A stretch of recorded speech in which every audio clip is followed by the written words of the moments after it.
They disappear.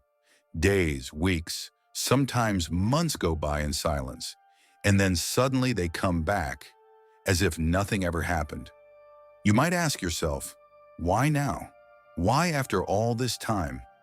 In this video, we'll answer the question, when does a narcissist come back?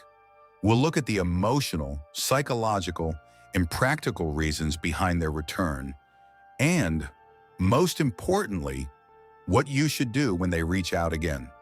Why do they come back? It's rarely about love. It's about need. A narcissist doesn't return because they suddenly realize your worth. They return because something they depend on has been lost.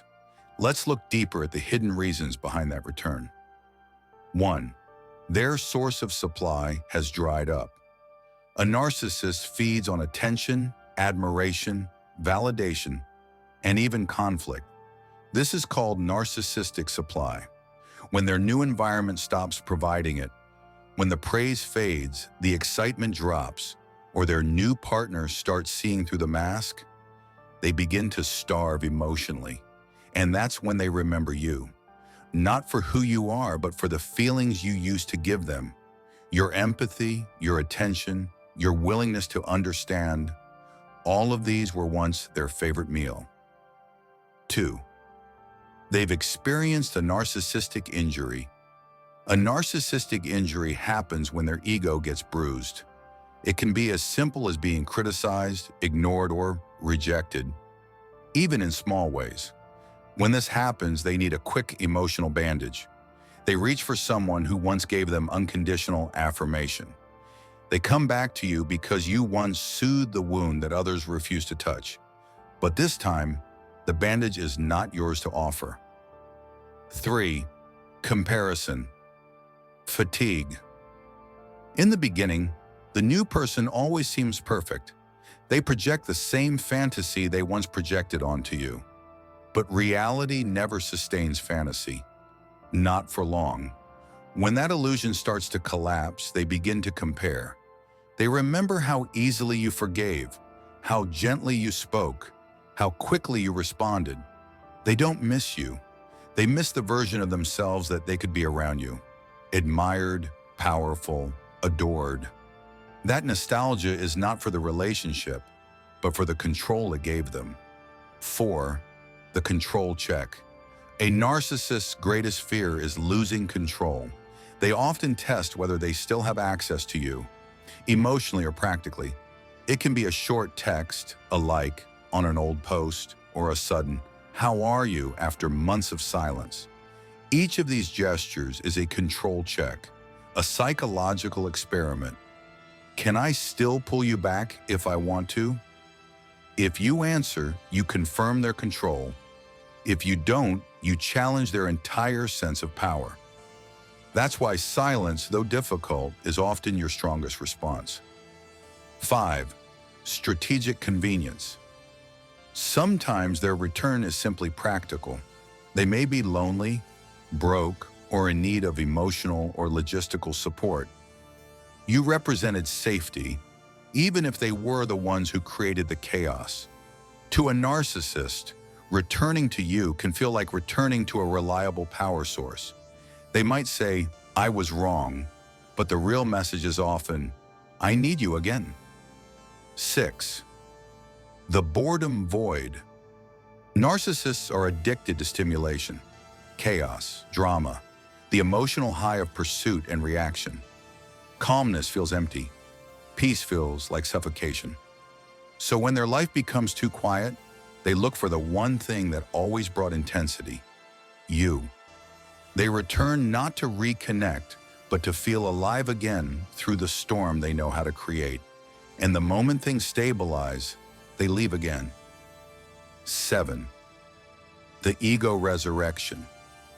When they sense you've moved on, when you're calm, focused, and no longer orbiting around them, that's when the itch begins.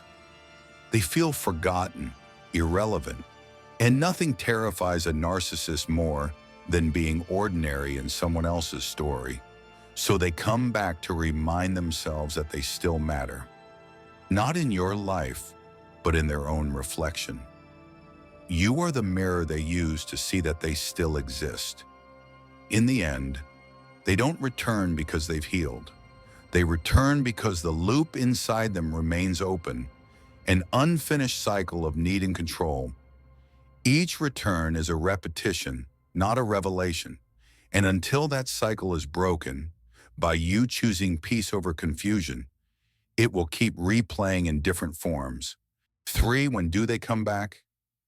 Common timelines, short-term, days to weeks. After a heated argument or silent treatment, once they feel you've been punished enough. When a rebound relationship fails quickly. Around holidays, birthdays, or anniversaries.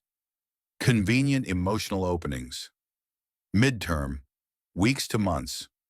When their new partner stops idealizing them. When they see you moving on, you look happier, stronger, more independent. Through social media breadcrumbs, watching your stories, liking old posts, accidental messages. Long-term, months to years. During personal crises, job loss, illness, loneliness. When they find out you're in a new relationship, jealousy reignites control impulses. Important note, even if you go no contact, their curiosity often increases at first. Silence is like oxygen deprivation to their ego. But over time, true distance breaks the emotional tether. That's why staying no contact matters. 4. The ways they return. Types of hoovering. 1. Romantic hoover. I miss you. I've changed. 2. Friendly hoover. Let's just talk. We can be friends. 3. Crisis. Hoover. I'm sick. I really need your help. 4. Guilt. Hoover. You're really going to ignore me after everything we've shared? 5. Mini hoover. Random late-night texts, likes, or accidental calls. Test to see if the door is still open.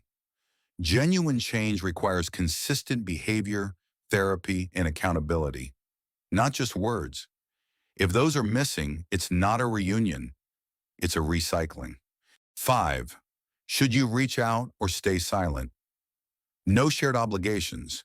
If you have no children, business, or shared duties, go no contact completely. Block, delete, or mute. You owe no explanation. If you feel you need closure, send one clear, calm message. This relationship is not healthy for me. Please respect my decision not to communicate limited obligations, work, community, neighbors. Use low contact or gray rock. Neutral, short, emotionless replies. Follow the BIFF rule, brief, informative, friendly, firm. The meeting is Tuesday at 10. Please confirm. No emojis, no small talk, no explanations.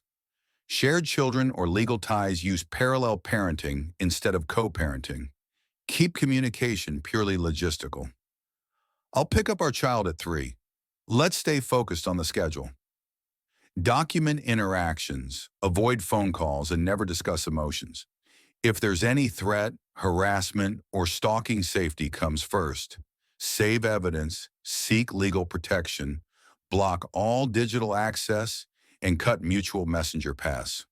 Remember, responding out of guilt or nostalgia almost always pulls you back into the same emotional trap.